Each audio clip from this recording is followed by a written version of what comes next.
Assalamualaikum warahmatullahi wabarakatuh. Izin memperkenalkan diri, nama saya Syahran Latif Firdaus dengan nomor NIM 2023 008 0134. Di sini saya akan mempresentasikan materi mengenai analisis hardware laptop pada mata kuliah Sistem Informasi Manajemen. Nah, identifikasi jenis penyimpanan perangkat input dan perangkat output pada laptop.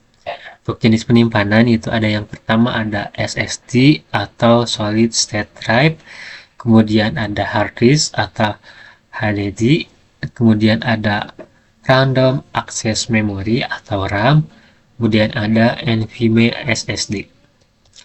Untuk perangkat input yang pertama itu ada keyboard, kemudian juga ada touchpad, yang ketiga ada webcam.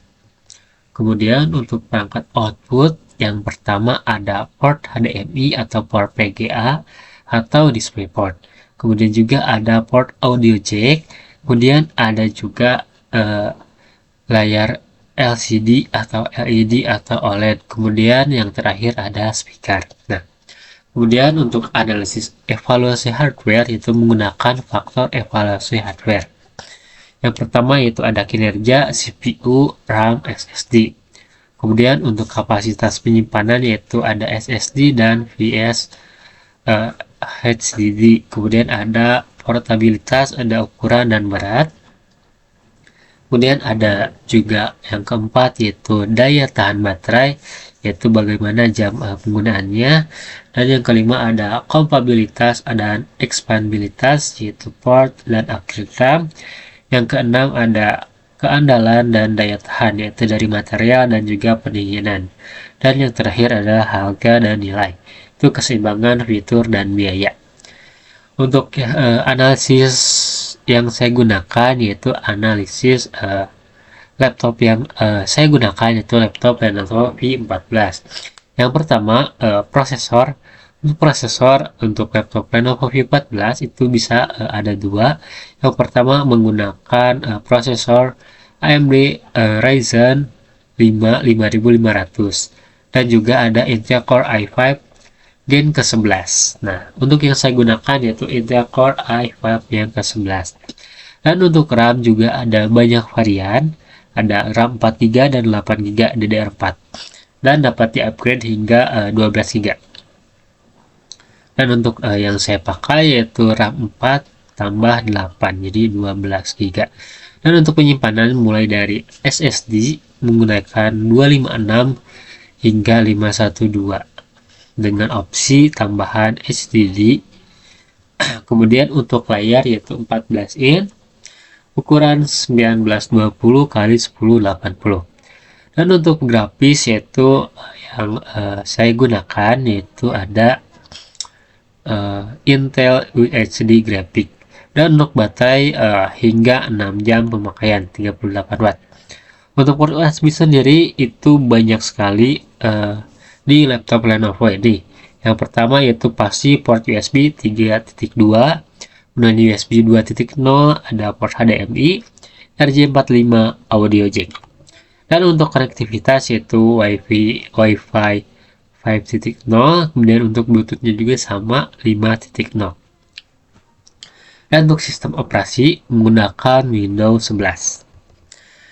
Kemudian untuk kinerja performa yaitu prosesor AMD Ryzen atau Intel Core i5 cukup untuk pekerjaan multitasking dan juga produktivitas. Yang mana yang saya gunakan itu prosesor Intel Core yang lebih adem daripada AMD Ryzen. Kemudian untuk RAM-nya juga tidak terlalu rendah, yaitu mulai dari 4GB. Nah, untuk kapasitas penyimpanannya itu menggunakan SSD NVMe yang mana memberikan performa yang sangat baik untuk booting dan juga membuka aplikasi. Kemudian untuk portabilitas yaitu dengan ukuran layar 14 in memungkinkan lebih banyak sekali sudut-sudut untuk dibanding dengan laptop 15 in, namun frame-nya itu yang tebal. Untuk Lenovo V14 ini frame-nya itu yang tipis. Dan dengan bobot yang sekitar 1,6 kilo itu sangat cocok untuk mahasiswa. Dan untuk daya baterainya itu sangat cocok sekali ya, karena long life juga. Nah, kemudian untuk bahannya laptop Lenovo ini menggunakan material dari bodi plastik yang cukup premium sehingga dilapisi aluminium ya teman-teman. Jadi tidak terlalu murahan. Untuk pendinginan ini cukup baik karena mencegah kebakaran atau overheat. Nah, untuk harganya ini di kisaran 6 sampai 9 juta. Jadi cukup terjangkau untuk laptop bisnis baik untuk bisnis dan juga mahasiswa dengan spesifikasi yang saya sebutkan tadi. Nah, kemudian untuk kesimpulannya yaitu Lenovo V14 merupakan laptop yang cocok untuk pelajar, pekerja kantoran, dan pengguna bisnis ringan. Dengan prosesor yang cukup baik atau cepat, penyimpanan SSD, dan juga desain yang cukup uh, ringkas, laptop ini menawarkan keseimbangan antara harga dan performa. Jadi 50-50 ya teman-teman, 50-50. Nah, namun kapasitas yang terbatas dapat di-upgrade tentunya. Dan daya tahan yang standar itu bisa menjadi pertimbangan bagi pengguna dengan kebutuhan yang lebih tinggi. Mungkin sekian pemaparan presentasi dari saya. Mohon maaf apabila ada kekeliruan data, baik ucapan saya maupun data yang saya tampilkan. Wabillahi taufiq wa hidayah. Wassalamualaikum warahmatullahi wabarakatuh.